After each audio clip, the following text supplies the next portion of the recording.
So this is the email that gets sent out. So this is a good bulletin as any to record and remember what is coming up that we have to look forward to. And next week we will hear a presentation and we'll have discussion on the rediscovery of America. Trying to figure out what this place is trying to be anyway. And then we will hear a timely topic, really, called evolution and sex. So we know that theosophy says these kind of revolutionary things about these subjects. And obviously that's kind of a second doctrine, second volume of the Secret Doctrine kind of a subject. So we look forward to that. Then we will hear a presentation on unconditionality. And then after that, there will be one on light. So we're looking, as you can see, these are very diverse subjects. Some are ethical, some are metaphysical, some are have to do with civilization, and some are psychological, you could say. So it's from every different perspective imaginable, from every different tradition possible, every different philosopher possible, etc., as it all ties in with the second object of the Theosophical movement and approaching the third object and the first from the point of view of the second, you could say. So without further ado, I just wanted to introduce Monica Page. She has been attending many of these different discussions on the internet and in many different groups who are putting on these conversations. And her questions are so profound that I've spoken, I'm sorry that I've spoken about you, Monica, with other people, but people have mentioned that your questions are such that you think about them for weeks afterwards. That's how so anyway, obviously we're very much happy to hear from you and to hear about this incredible subject. And I think you mentioned that you're going to go into not only Gandhi but MLK, right? And then and you were going to do a whole bigger thing. Yeah, eventually you realized What it just was going to be 5 o'clock, I think. Way too much. Yeah. These people are so huge, so larger than life that it I was kidding myself thinking I was going to talk about 3 or 4 of these giants. So no way that was going to happen. Let me do this. And let me do, how do I do unshare? I'll stop share. Okay, Monica, you're on, and we're very much looking forward. And any kind of help that you might need, just let us know. Okay, thank you very much. So now I just hit share screen and we're good to go, is what should be. Right? Yeah. Good. You are doing it. Fantastic. All right. Oh, you know, there's one thing, Monica, I'm so sorry. Yes, I'm going to mute everybody, and then anybody who wants to speak has to unmute themselves. Okay. So let me do that, including yourself.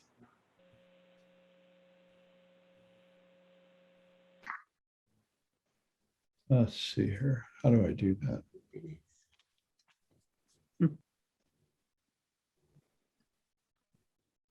Here we go. Mute all. So go ahead and unmute yourself.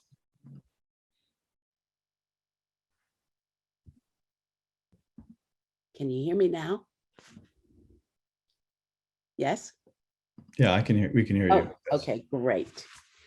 All right. So we finally got here. Hi, everybody. I am grateful to be here with you and this opportunity to dive into such amazing material in the form of Mahatma Gandhi and some of Dr. Martin Luther King. Just an amazing opportunity. So here we go. AHIMSA-SATYAGRAHA, the remarkable life and influence of Mahatma Gandhi. That's not hype. So first, I'd like to say that I would like to do this in memory of Gandhi ji, and also of Martin Luther King for their amazing contribution. I thoroughly believe I would not be here if it were not for the work they did and the tracks they laid down. So on a joyous note, happy Gandhi Jayanti. This day, October 2nd, is the birthday of Mahatma Gandhi, but it's also a national holiday in India. No meat served in restaurants, no selling meat in food stores. KFC thought they were kidding until the police came and shut them down. There's fasting and praying. Only joy in honor of Mahatma Gandhi and Ahimsa. And of course, remembering India's independence, which he brought about. Bapu is the name affectionately called, which means father. And I put here and did not correct myself in time. It says official father of India, but he is, in our hearts, he's the official father of India, but not officially. In some departments are seeing it that way. So there's a little tete-a-tete going on with that, but certainly the people see him that way. And as designated by the United Nations in 2007, we're also celebrating the International Day of Nonviolence. So we've got work to do, plenty of pulling up our sleeves here to bring that about completely.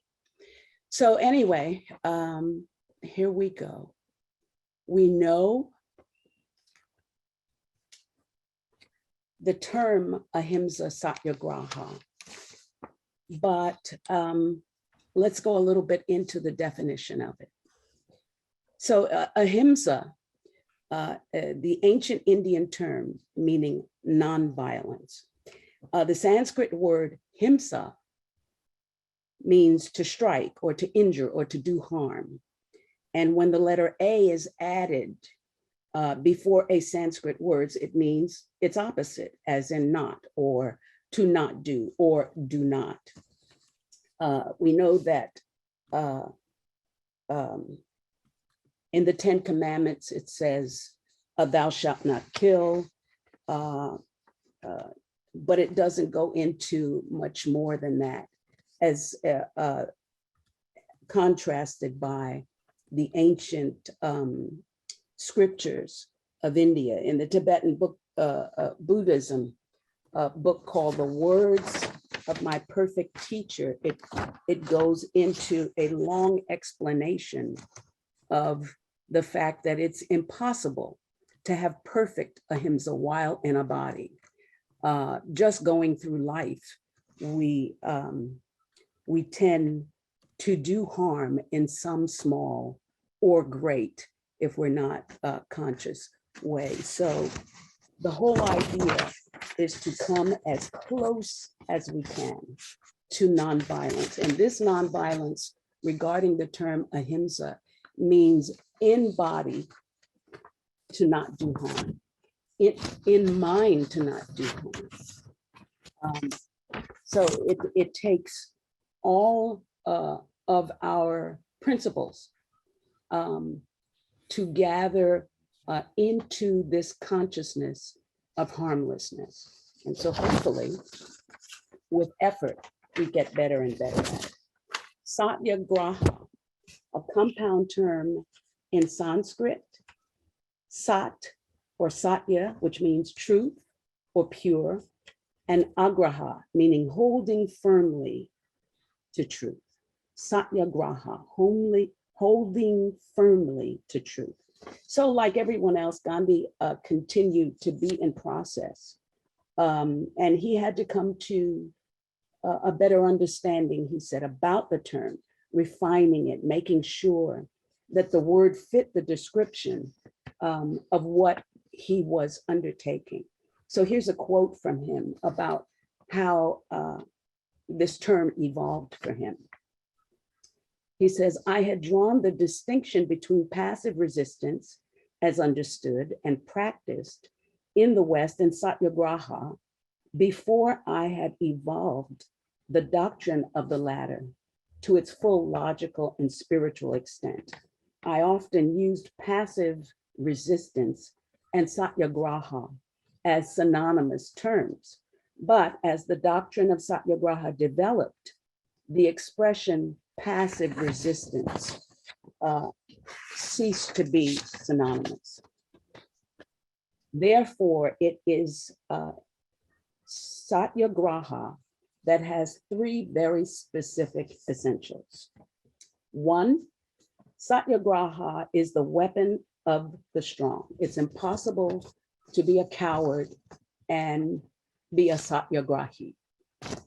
Two, it admits if no violence under any circumstance whatsoever, and it ever, number three, insists upon truth. So these three, courage, nonviolence, and truth, are the fundamental components of ahimsa. There's another quote from Gandhi about the twins that they are, the twin doctrine that this is. Without ahimsa, it is not possible to seek and find truth. Ahimsa and truth are so intertwined that it's practically impossible to disentangle and separate them. They're like two sides of a coin, or rather, of a smooth, unstamped metallic disc. Nevertheless, ahimsa is the means, truth is the end. Means, to be means, must always be within our reach. And so ahimsa is our supreme duty. So no ahimsa, no satyagraha. Okay, so moving on. Mohandas Gandhi, born October 2nd, 1869, assassinated January 30th, 1948. So we know who he became. We know the world power that he was and his impact on the world, but how did he come to be who he came to be? So in one of the many books entitled on his life, and I found, I think, 94 books on the life of Mahatma Gandhi, and there are probably more. But in this book entitled Gandhi the Man, it speaks of how he was born in a quiet seaside town of Gujarat, India. That year, 1869, being the second century of British domination in India. Born into a family of below modest means, a father who worked as a local government official, a very religious mother who was a devout practitioner of Hinduism, constantly engaged in the practices of prayer, scriptural study, and fasting. And this was a strict vegetarian household. Now, it's been said very often that orators or leaders or people who have to get up in front of large crowds of people and express themselves very often have some kind of impediment, some kind of make or break, that having overcome it, it serves as a catalyst for them to be centered in the mission they came to do. And so to say that Gandhi was an extremely awkward, shy, withdrawn little boy, very easily frightened, is an understatement from what I read. His books and his homework being his only companions, he would literally run home after school for fear of having to converse with someone. And so not the greatest student, very withdrawn. But sometimes karma has a way of bringing about help. And so at the tender age of 13, Mohandas and Kastabai Gandhi were married, an arranged marriage. They raised 4 sons. Kastabai was known in 2 ways. She was known to be a feisty, very strong woman who spoke her mind. I guess that you could call that a natural feminist. And yet she was considered by Gandhi to be the living embodiment of the patience that gave birth to Satyagraha. For years into the marriage, he would say that he was her teacher. And then far along in the marriage, it said that he discovered that in fact she was his teacher. And so Kastabai was meant to be. She died at the age of 74 in the year 1944. Sadly, she died in Gandhi's arms, in prison, one of many times that they had been imprisoned for their protests and the work to bring about India's independence. And sadly, she passed away 3 years before the dream would be realized of India's independence. But it certainly happened with her ahimsa, her satyagraha, and her remarkable strength and love.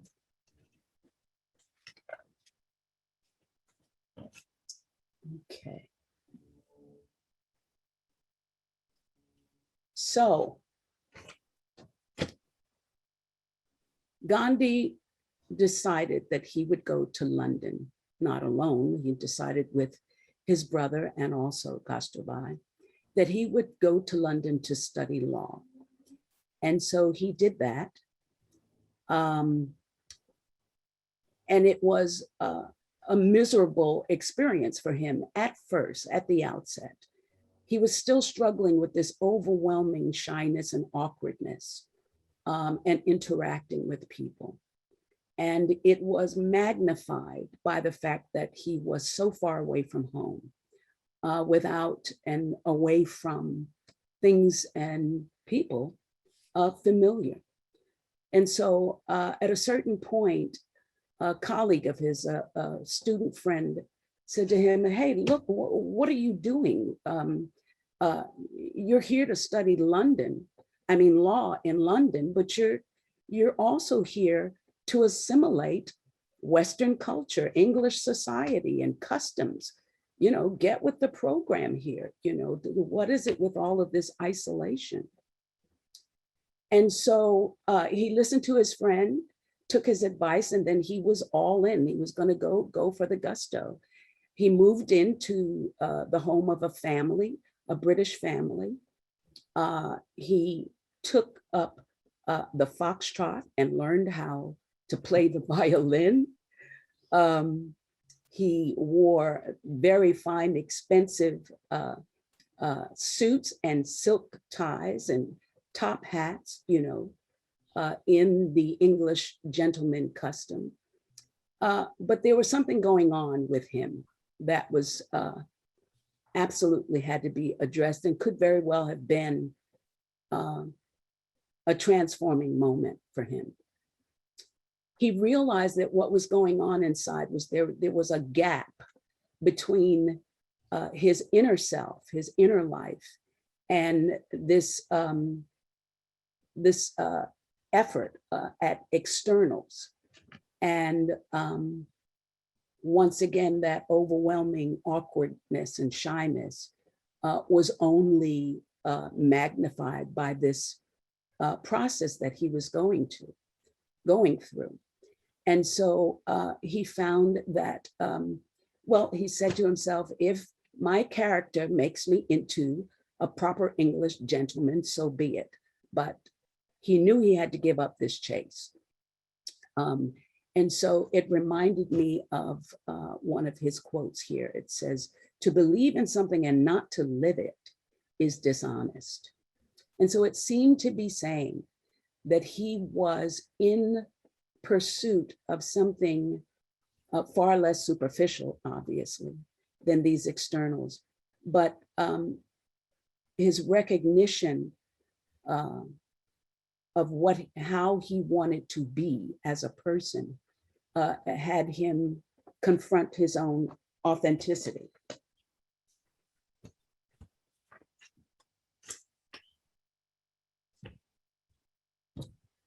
So, oh, I forgot to say something, but we can leave that here for now. He made changes, external ones. He moved out of the English family's home into another place where he felt some sense of self-reliance. He also placed himself in an area where he could walk wherever he wanted to. And he just felt that he had had a new grip on his own sense of self-reliance. That seemed to be very important to him. So about not that long after this episode, he met two brothers. And I say here, Lord Krishna arrives, because these two brothers from Theosophy had made friends with him, and they invited him to study the Bhagavad Gita with him. This was, I think, about his second year in London studying. So here's the quote. "Towards the end of my second year in England, I came across two Theosophists, brothers, and both unmarried. They talked to me about the Gita. They were reading Sir Edwin Arnold's translation, The Song Celestial, and they invited me to read the original with them. I felt ashamed, as I had read the divine poem neither in Sanskrit or in Gujarati. I was constrained to tell them that I had not read the Gita, but that I would gladly read it with them, as though, and thought that perhaps my knowledge of Sanskrit would help to understand the original extent where, or rather to the extent where the translation failed to bring out the meaning. So I began to read the Gita with them. The book struck me as one of priceless worth." So this was a very important time. It had begun so because of having made contact with Theosophy, but also a very important reason. Another quote, "The two brothers also took me on occasion to Blavatsky Lodge, and they introduced me to Mrs. Besant. The latter had just joined the Theosophical Society, and I was following with great interest the controversy about her conversion. The friends advised me to join the society, but I politely declined, saying, with my meager knowledge of my own religion, I do not want to belong to any religious body. I recall having read, at the brothers' insistence, Madame Blavatsky's Key to Theosophy. This book stimulated in me the desire to read books on Hinduism, and it disabused me of the notion fostered by the missionaries that Hinduism was rife with superstition. So clearly, this was one of those instances where someone or something outside of your circle makes you aware of the tremendous spiritual wealth in your own tradition. And it's kind of sad sometimes, the ignorance and the manipulations of organized religion. He'd been fed the idea that by the missionaries that the Gita was superstition. So it was truly theosophy that broke it. There were two things going on over this time period. One was that Madame Blavatsky in India, her health had begun to fail. And so the decision was made that she would move to London. And two, Colonel Olcott had a very important visitation in a dream. And here's the recount of what he experienced in the dream. It's from Theosophy Gandhi website. One night, Olcott was dozing off when suddenly he had a vision of an ethereal figure wearing a turban.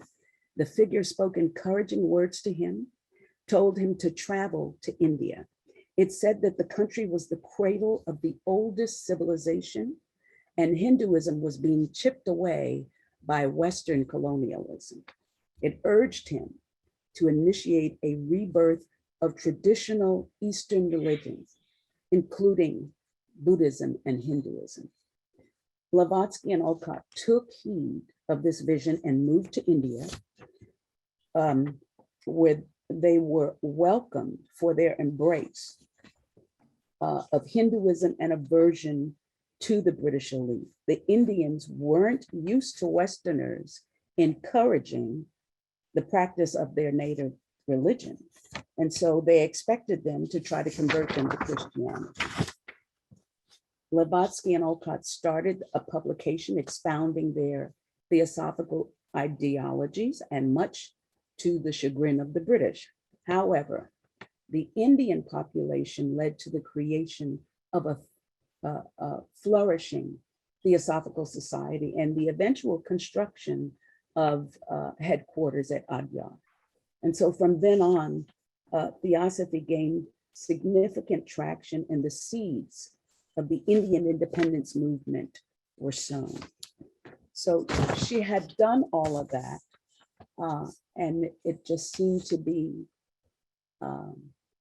divine timing that she would end up in London after all that work at the time that Gandhi was there. So in March 26, 1891, Mahatma Gandhi became an associate member of the Theosophical Society. And his involvement, his direct involvement, ended when he had accomplished his studies in London that June. He also had become part of the Executive Vegetarian Society, the committee of the London Vegetarian Society. And it was in London, and because of theosophy, that he had begun to read a variety of sacred texts in order to learn more about world religions. So yes, theosophy had broken what seemed to be a stronghold by the missionaries, having fed him the idea that his own faith was superstition. So let's see here.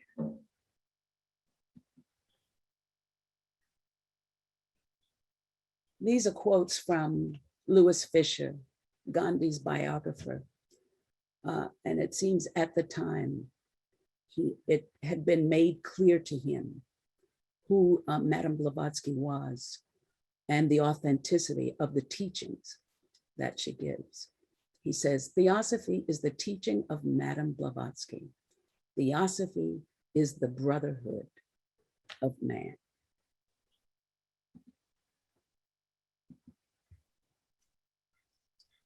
Now this photo is taken, oh, how did that happen? Wow, careful. Okay, this was taken in 1915.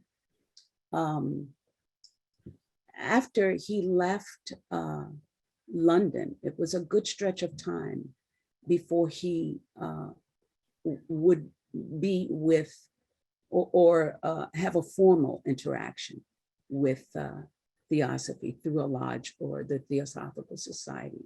And so here in May 1915, at the Adyar Garden at the Blavatsky Lodge, they held a garden party for him and his wife. And this is the photo from that time.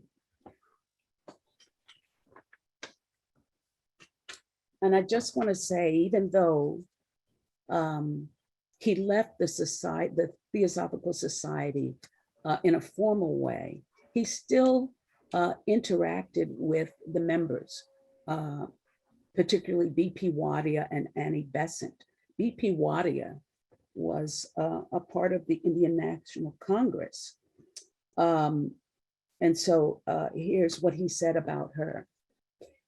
These essays of Sophia Wadia show at a glance how much similarity there is between the principal faiths of the earth in the fundamentals of life. All our mutual quarrels center round non-essentials. Sophia Wadia's labors will be amply rewarded if people belonging to different faiths will study faiths other than their own with the same reverence that she has exhibited in her essays. An understanding, knowledge of, and respect for the great faiths of the world is the foundation of true theosophy. So he really understood, I believe, Blavatsky's mission. So, where is this now? Okay. Not the happiest soul in India, because after having studied in London and he came back home, he realized that he didn't have a working knowledge of Indian law. It was really basically that of English, British book learning law. And by that, I mean, it seemed that the Indian people who came to London to study were not taken seriously. If they wanted to take themselves seriously about the legal system, they had to take it upon themselves to dig deep and learn on their own. And, you know, it's passing the bar could be likening to in the era of civil rights, when Black people were trying to vote, asking someone how many balls are in this jar. I mean, it was really relegated to a very simplistic rigor of testing. And so a person had to go on their own and really study for themselves to get it. So as a result of coming home and having a working understanding of British law, very few people wanted to hire him for representation. So in addition to that, he was still very hampered by this awkwardness and shyness that found itself in the workplace as well. He, at one point in the middle of a case that was considered to be a no-brainer, he became overwhelmed with this awkwardness, and right in the middle, he just handed the case over to someone else. And so it was decided that he would go to South Africa. His brother secured a job for him there. It was a clerical position. But when he got there, he found that the requirements and the issues at work were so much more than had been explained to them before he left. And so Gandhi threw himself into it.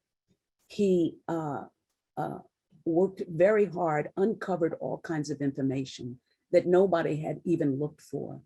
And he found, it said, this sense of joy that was increasing as a result of taking himself completely out of the equation. giving up all sense of self or ambition or status or whatever you might want to call it. But he threw himself into this selfless love for both parties. And he found that not only did his joy grew, not only did the quality of his work better, but he, as if all these things weren't gravy enough, he found a respect and even a love from the Indian community, but also from the white community as well.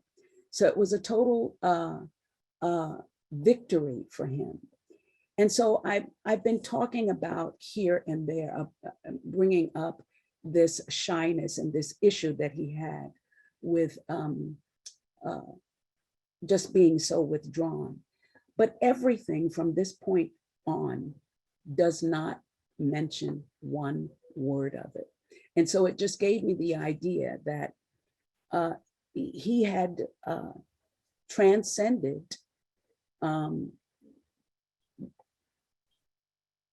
the dualities to a point where he tapped into his own AHIMSA-SATYAGRAHA and selflessness. And I'm reminded of that that phrase by Mr. Judge saying, acting for and as the self of all.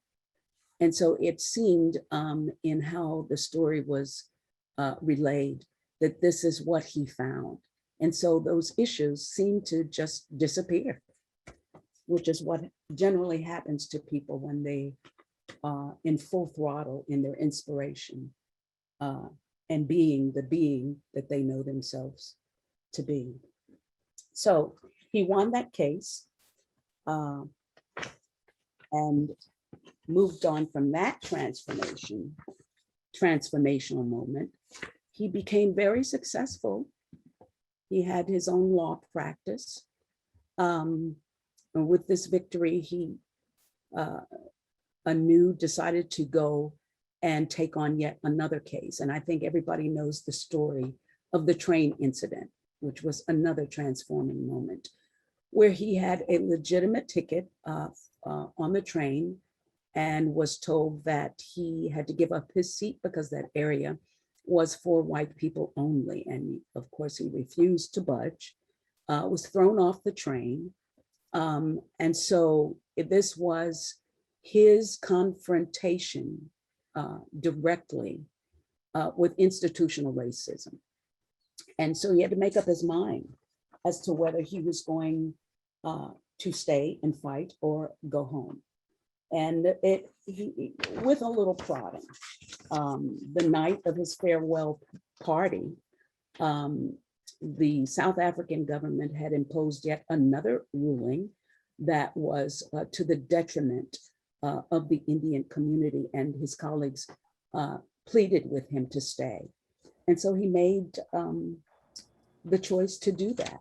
And he stayed there for another 20 years. I found this. I wish that I could. Okay. Oh, okay. So you'll just hear my voice for a second.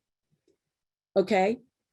I found this chart, and it reminded me of the seal that we know of theosophy that says there is no religion higher than truth. And this quote from Gandhi that says, dreams at first seem impossible, then seem improbable. And finally, when we commit ourselves, they become inevitable. And so he really had complete faith in humanity. That's what it seemed, that his faith in humanity and in the application of Ahimsa and Satyagraha were complete in him. And so I look at this chart, and at the bottom, the two blocks on the bottom, on the left, it says refrain from violence against others. Now, right above it, it says refrain from violence against yourself. And so maybe some of you would be able to understand this chart better than I, but it seems to me that what's being said here is that these two absolutely reduce violence in general, and that when we engage in this ahimsa and we're acting for and as the self of all, as it says right here, what happens is we realize ourselves.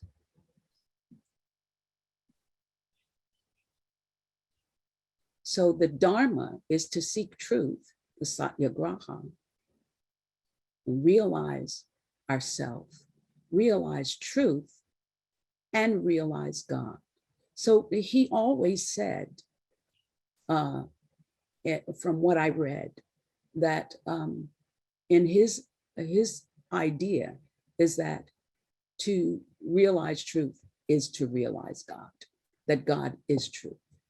And so here we have the natural connection with Theosophy and Madame Blavatsky, and this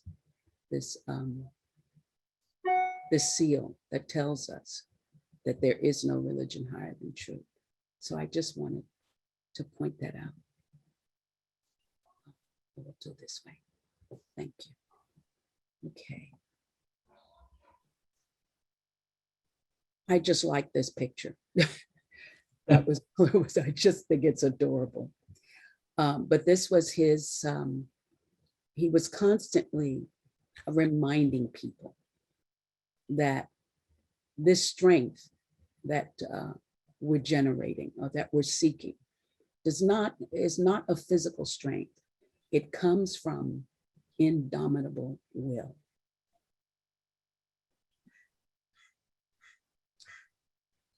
So let's see.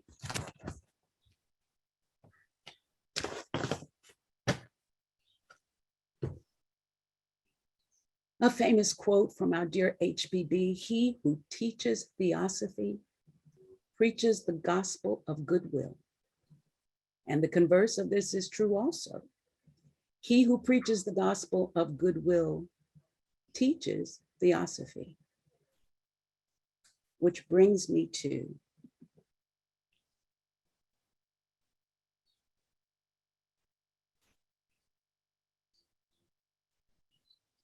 the Martin Luther Kings, Senior, Junior, and Third.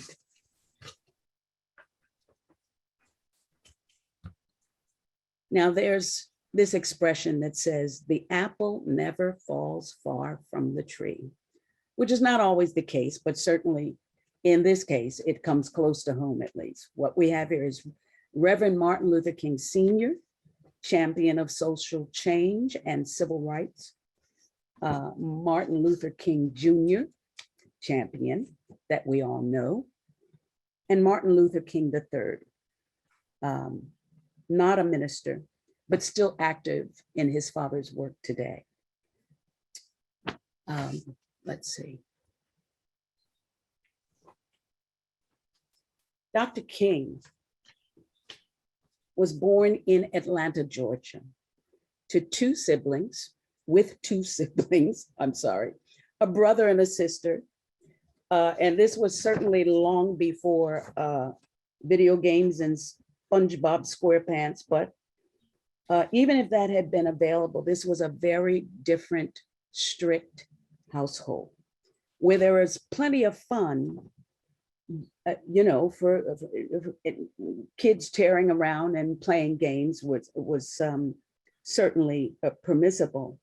But another kind of fun took on the form of Bible stories and listening to Bible stories from a grandmother that he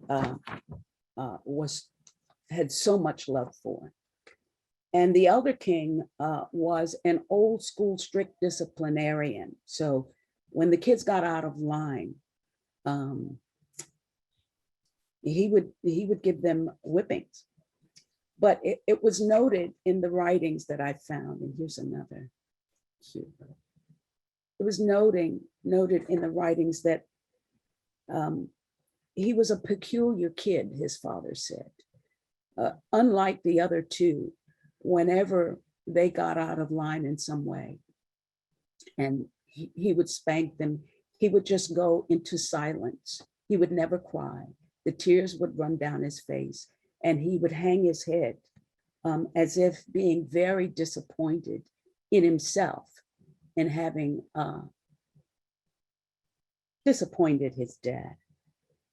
And there was another instance where he snuck away from home and from studying so that he could watch a parade. And when he came back, he found out that the grandmother had had a heart attack and passed away. And he thought that he caused it. He took it completely to heart.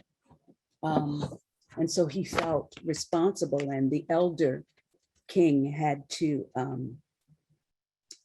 make it clear to him that this had nothing to do with him, that this was God's plan. And so it just seemed to me in reading this that he had quite a well-developed sense of responsibility and conscience, even as a young child. The tendency to take everything on himself, which could signal leadership qualities. That's how I saw it. The other thing about him as a young boy is that he did not believe the stories of the Bible. It seems to me that there was a break in him where that was concerned. He believed that they were more like fairy tales. And it could be that, however, unconsciously, he perceived that there was unexplained wisdom in the Bible. And so it just made me think of that. High school is where his orator talent came out. Rich baritone voice, he became part of the school's debate team. Junior year, he won a contest for his first public speech. Morehouse College had begun to accept juniors who would be able to pass the entrance exam earlier. And he passed it with flying colors and was admitted into Morehouse.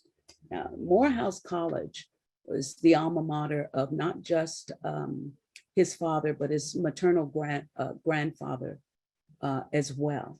So this was a tradition. And he was a grade A student, if not even more so. So while he was away, he wrote to his father because this was his first experience with outside of Jim Crow. The North was a lot less racist, and he didn't experience the discrimination there that he experienced at home. He worked on a farm to pay for education costs, used the money for tuition. And so he really got to see a new world outside of where he was born, which is what we do. But the idea of this racism not being everywhere was a bit of a shock to him. But he had some heartbreaks when he was a child, probably about this age. I think that looks like 7 years old or so. He had a white friend that lived a couple of doors down, and they were very close. And then after a while, the parents refused to let them play together and told him directly that the reason was because he was Black and that the boy was white. So that was a bit of a heartbreak for him. He graduated from Morehouse with a bachelor's degree, 1948, then went on to the seminary, Crozer Theological Seminary in Pennsylvania. And here is when Dr. King became romantically involved with a white woman who worked at the seminary. They were very close. He had planned to marry her, but everyone, absolutely everyone in his life told him that he could not do it for obvious reasons, but also that it would damage his chances of becoming a pastor in the South, which is where he was going to be once he finished schooling. So he also expressed that he couldn't endure his mother's pain at the possibility of this marriage. And so he was pressured to break it off. And one friend said that he never recovered, but of course he did. And he recovered mightily, having later found Coretta Scott King, the wonderful woman that she was.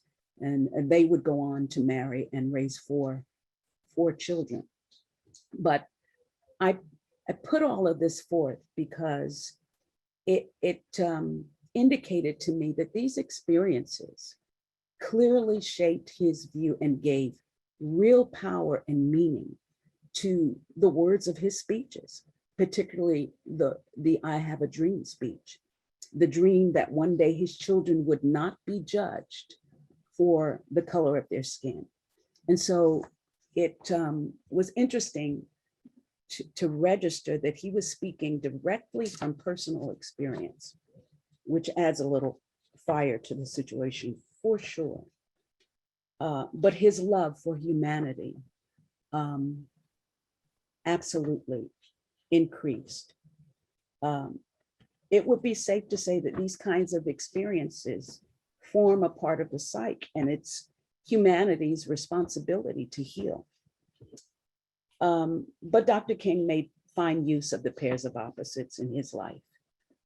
He went on to receive a bachelor's degree from a seminary, systematic theology at Boston University. And then after having been pastor at the Dexter Avenue Baptist Church in Montgomery, he returned to his home in Atlanta to co-pastor with his dad. And then in Montgomery, Alabama, a 15-year-old girl refused to give up her seat to a white man, violating the Jim Crow law. And so the committee that Dr. King was on looked into the case.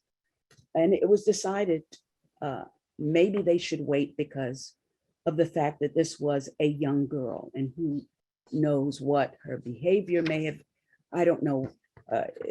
There were factors about her being very young. But 9 months later, because they knew it would happen again, Rosa Parks did the same thing. She refused to give up her seat. And these two incidents became the catalyst for the famous Montgomery bus boycott. And the boycott lasted for 385 days. Dr. King was arrested and jailed, and this drew national attention. It made him into a national figure. And of course, the foremost spokesperson for the civil rights movement. Unfortunately, he also drew a very intense focus from government officials and like the FBI and CIA. And this would continue until his untimely death. Some were of the mind that this intense scrutiny of Dr. King's movements were a protection, but that was proven to not be the case as he continued to succeed in his ahimsa and satyagraha and his protests and nonviolent efforts at making life better for the African American. The threats increased, and his home was bombed, and it was a frightening time for him, where he was confronted with how serious, as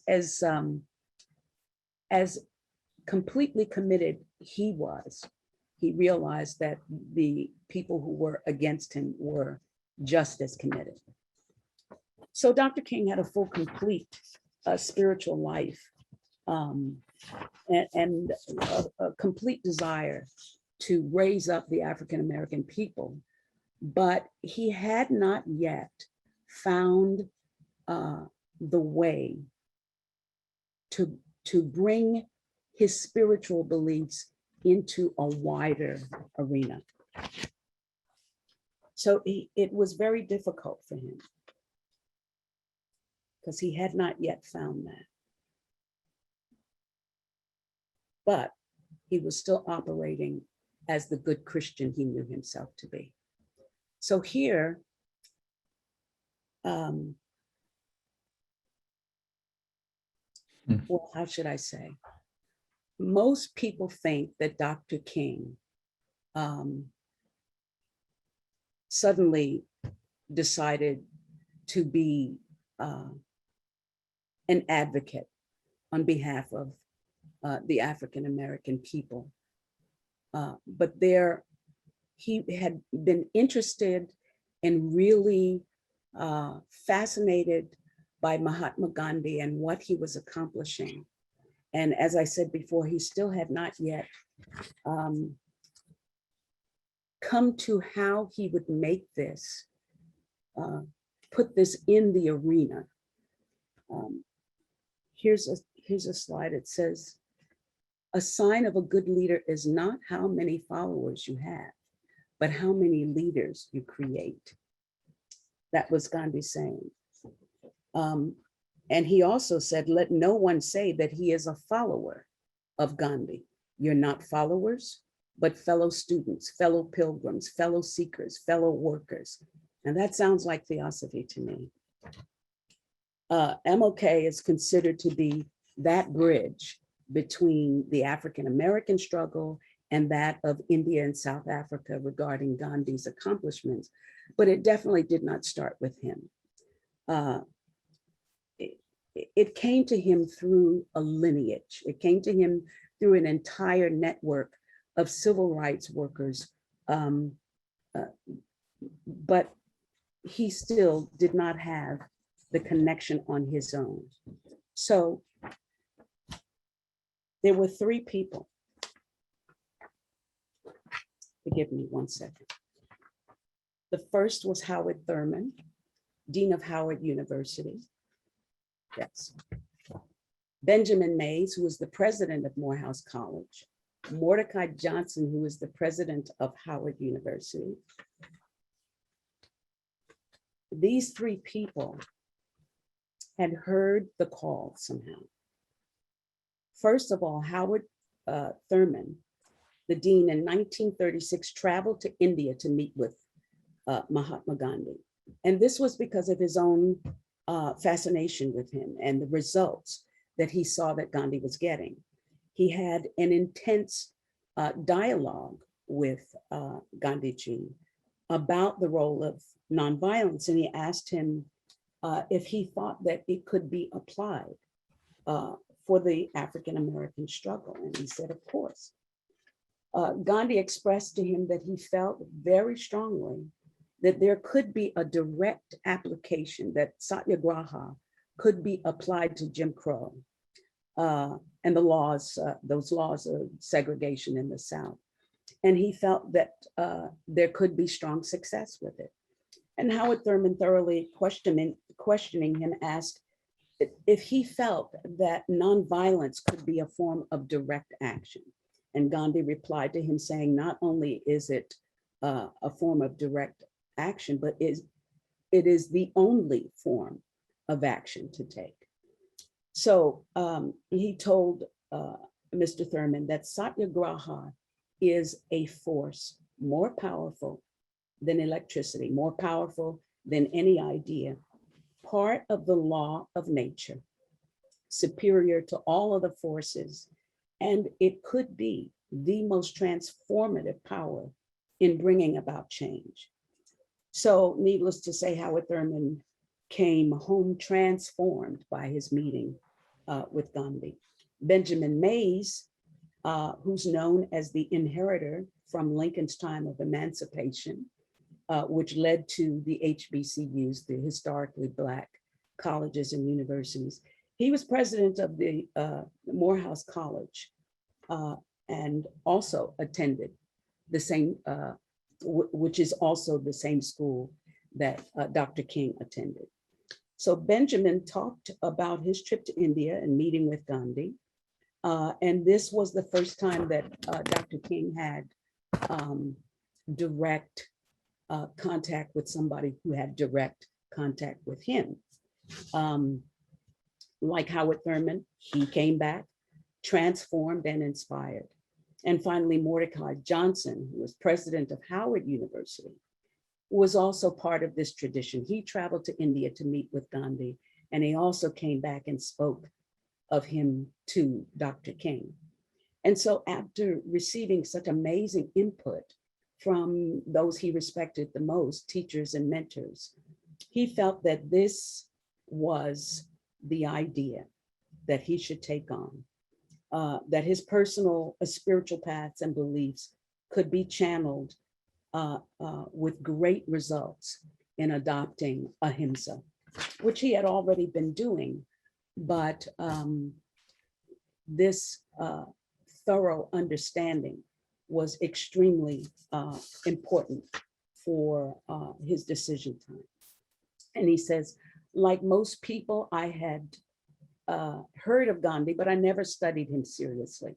As I read, I became deeply fascinated by his campaigns of nonviolent resistance.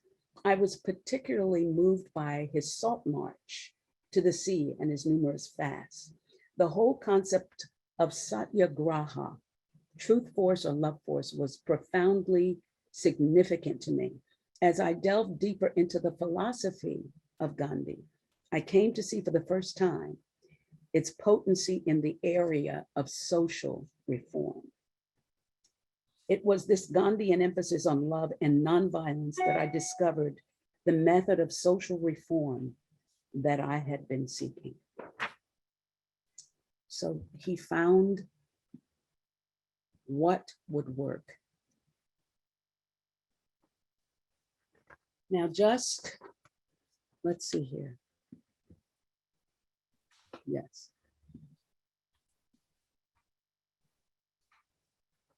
The picture in the middle made me think, who knew a Baptist minister would have a guru? But here it was. He had already, through his Christian faith, been of the mind of nonviolence. But to understand ahimsa in the context of the thousands of Hindu teachings from so very long before the church, gave him a new level of understanding. And so he had adopted, this is the time when he had adopted this Gandhi's view about nonviolence. Nonviolence means avoiding not only external physical violence, but also internal violence of spirit. You not only refuse to shoot a man, but you refuse to hate him. This picture here, speaking of how people create leaders when they're a strong leader. In here is Mr. Abernathy, obviously, Dr. King, but also Congressman John Lewis, who just passed away, who always talked about that we should get into good trouble to bring about change in the world. So I want to just go here for a minute. Give me a second.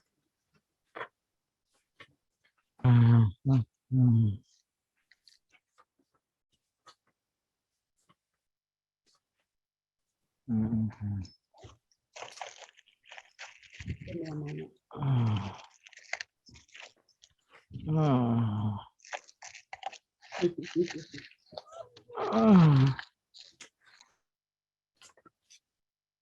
Everybody okay? Yeah, let me, Okay.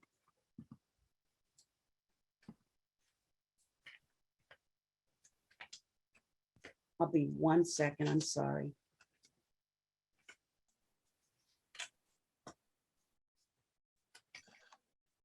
We might run out of time, Jonathan.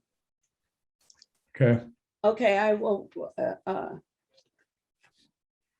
Okay, so in the year 1959, His Holiness the 14th Dalai Lama escaped persecution in Tibet and now lives in exile in India. And I put this here because in my learning about Gandhi, I came across a small quote in the Hindustan newspaper that said that he'd never met, His Holiness said that he had never met Gandhi, but he came to him in a dream when he was still in Tibet one winter.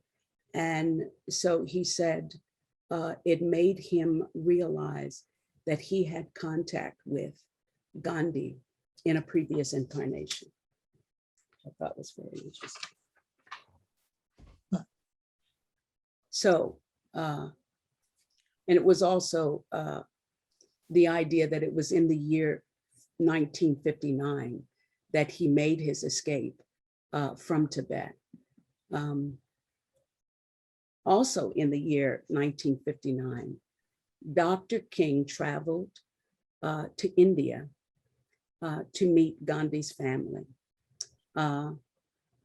Too late to have met Gandhi himself, but he was given an extremely warm welcome.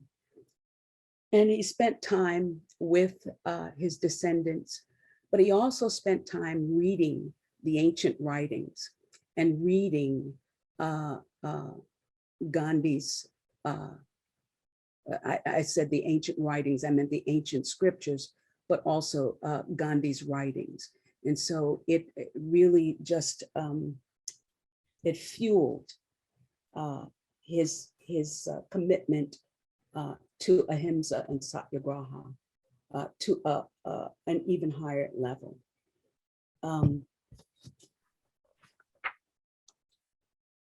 On the last night that he was there, he spent 5 weeks there. Dr. King gave a speech by radio. And here's, I'm taking this, it's a portion from James Tepfer, who's a ULT associate, and clearly a great writer. But he has a great article on Gandhi and his influence entitled Gandhi on Theosophy and the Global Civilization of Tomorrow.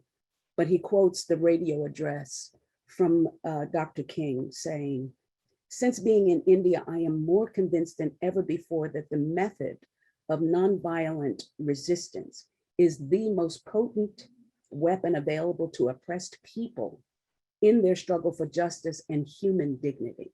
In a real sense, Mahatma Gandhi embodies in his life certain universal principles that are inherent in the moral structure of the universe.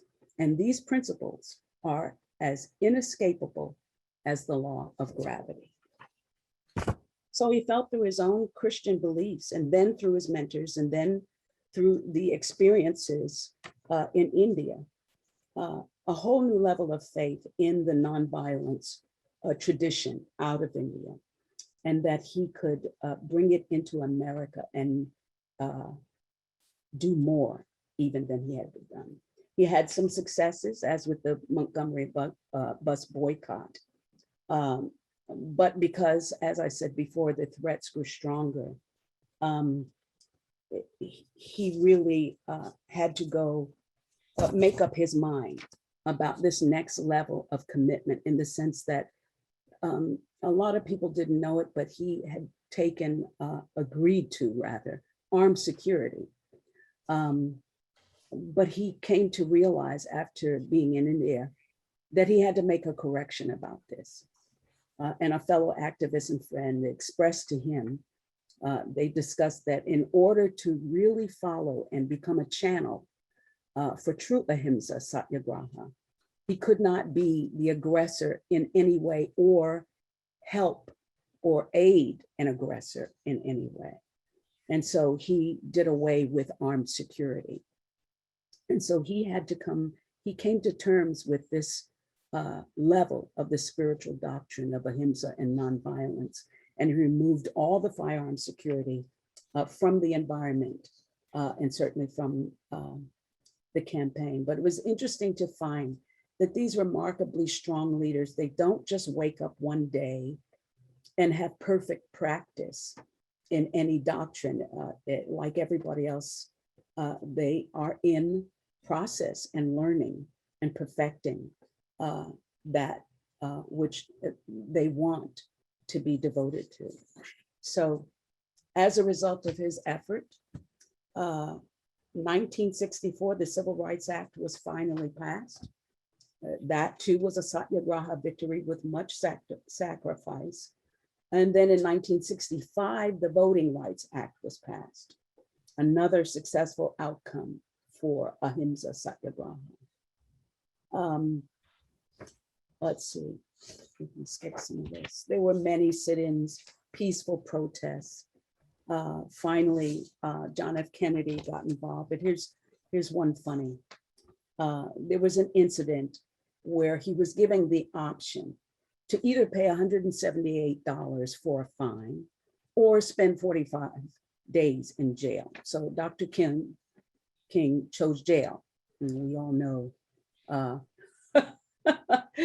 that both he and Gandhi have found lots to do in jail. It wasn't a problem for them. They could get their writing done. But 3 days into the sentence, the police chief arranged for the fine to be paid. Seems they didn't want protesting and the media.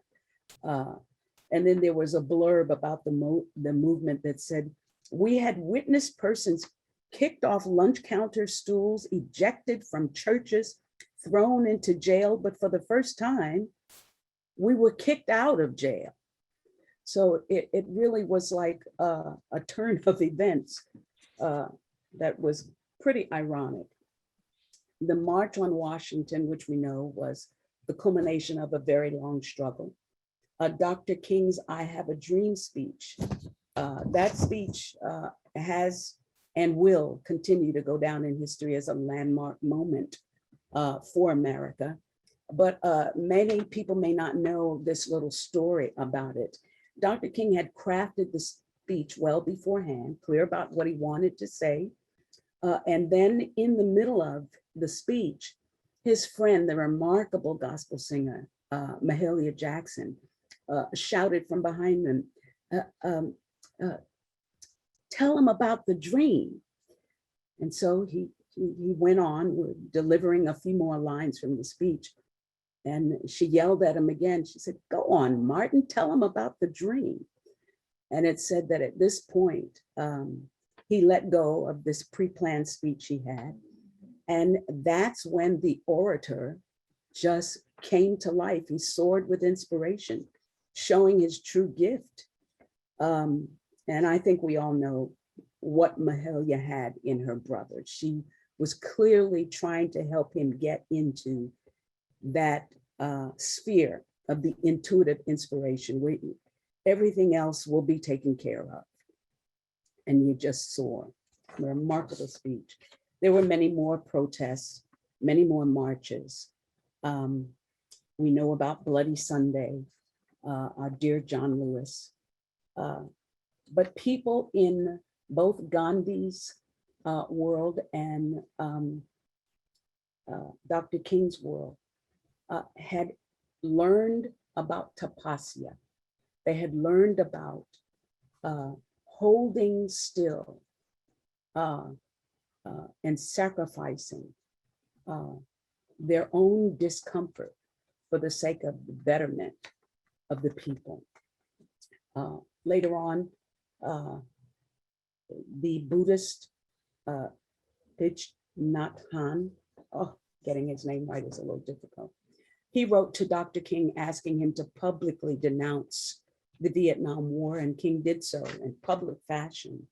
And so Dr. King nominated him for the Nobel Peace Prize. That's basically it. I wanted to say, wait a minute, a couple of things. Oh, where are they? Funny stories about Mahatma Gandhi. Not about him, but his take on things. A journalist asked, "When will you be visiting America? People are eager to see you." He replied, "Yes, I've heard about that. They have kept the zoo and the cage ready so that everyone will be able to see this strange creature." Another reporter asked Gandhi, "Why do you always choose to travel by third class on a train?" He replied, "Simply because there is no fourth class yet." In 1910, when non-Christian marriages were considered invalid in South Africa, he told his wife, Kasturbai, "This means that you're my mistress, you know." And she thought that was the funniest thing in the world. And then finally, a journalist asked him, "Do you think you are properly dressed to meet the king?" We all know this one. "Don't worry about my clothes. The king has enough clothes on for both of us." So I thought it would be cute to add those. And so that's it. I want to say thank you for this rocky first rodeo. I have had a wonderful experience. And so I just want to close with what Mahatma Gandhi found when theosophy opened his eyes to the spiritual wealth and his inheritance. This passage is from the Mahabharata. Ahimsa is the highest dharma. Ahimsa is the highest self-control. Ahimsa is the greatest gift. Ahimsa is the best practice. Ahimsa is the highest sacrifice. Ahimsa is the finest strength. Ahimsa is the greatest friend. Ahimsa is the greatest happiness. Ahimsa is the highest truth. Ahimsa is the greatest teaching. Namaste. Wow. Thank you, Monica. That was just magnificent. In the chat, we have something from Iluka. Wonderful presentation, Monica. Well done research. Thank you. Shobha says, Monica, beautifully done. That was just so moving. You're the orator, you know that. I was so nervous. You never know if you're getting it right. And with people of such great stature and so important in our life experience, you don't want to make the slightest mistake, but you're going to make them, is what I found. Got completely lost there for a moment, but this was an absolute gift. Thank you so very much, everybody. What a privilege. Is there any, we're kind of out of time, but maybe, Monica, would you be willing to take a couple of questions? Comment? Sure. You can either just speak up or you can raise your hand, because more and more people are learning how to do that. I am going to do, would you mind taking the screen share off? Sure, I stopped sharing. That thing. Thank you. And anyone who needs to go, that's fine, because we are past our time. I'm sorry, I took so long. No, just Monica, I have an interesting observation, and see if you can maybe, HPB always talk about numerologies. And I find it fascinating when you were giving the information about the birth of both Gandhi and King, that Gandhi was born in 1883. We have 2 8s, and HPB said the evil numbers, a lot of accessing happened to kings and big figures throughout the history. Then he died in 1948, which have a 9 and an 8 combined, which HPV once again say that those are not very auspicious years. Wow. And then King have 2 9 in his birthday, which was 1929.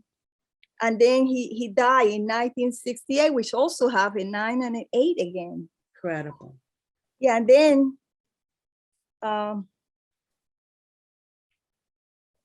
there was a similarity of when in January 30th, Coretta died, and then I believe who was it that also died on January 30th.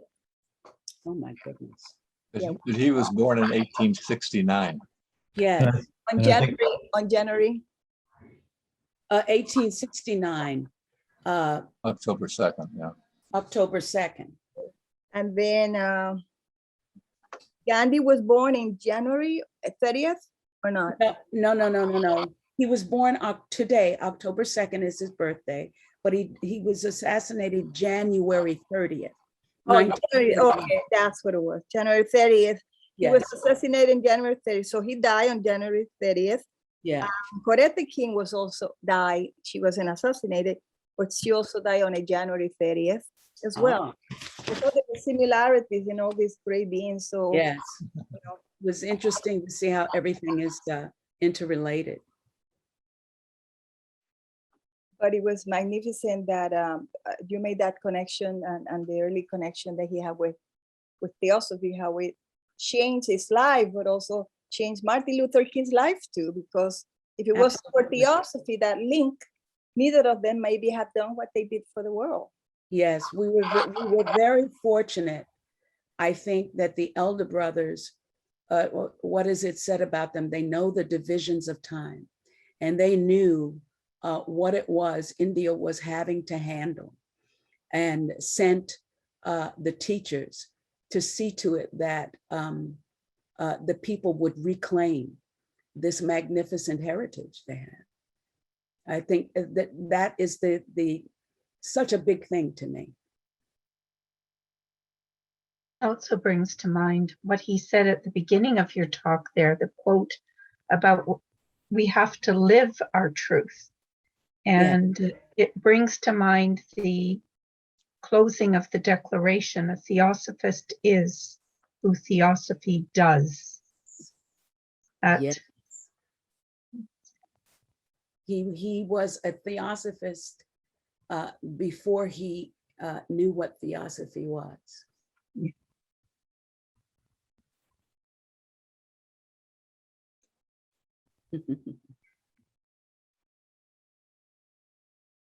Monica, What was that quote again from the beginning? The quote about living your truth? Oh, where is it? Do you have it right before you? No, I don't. It's on the, wait, hold on 1 second. to believe in something and not to live it. Yeah, Something like that. Wait, give me a second. Where is it? There it is. Okay. To believe in something and not live it is dishonest. Mhm.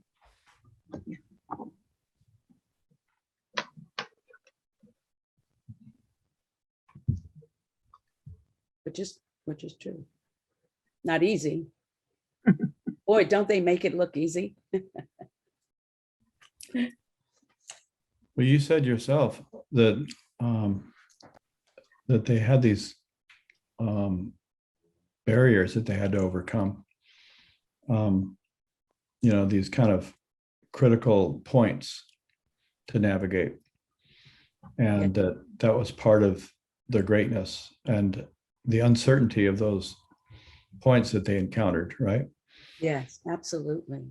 It seems as if they choose some kind of handicap to come in with, so that it gives that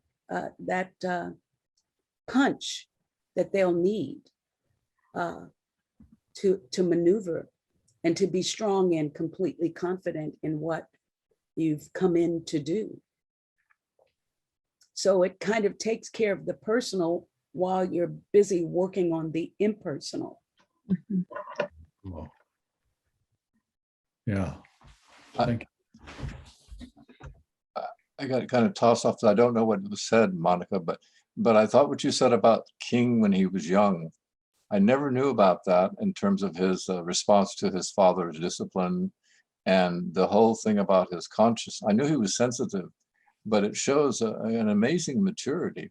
Also, he was completely difficult to predict because when his grandmother, he was told that his grandmother died, it is said that he went rushing up the stairs, running down the hallway and leaping out the second-story window. Yes, I mean, the drama in that, but Yeah, I admittedly, I had quite a hesitation of reporting that aspect of the experience. And didn't know where to place that at first in my mind. But the general impact I got from reading that is that he had an amazing sense of responsibility to Yeah. others. it's true. And I just thought that I would stick with that. But Yes, well, when I can appreciate that point.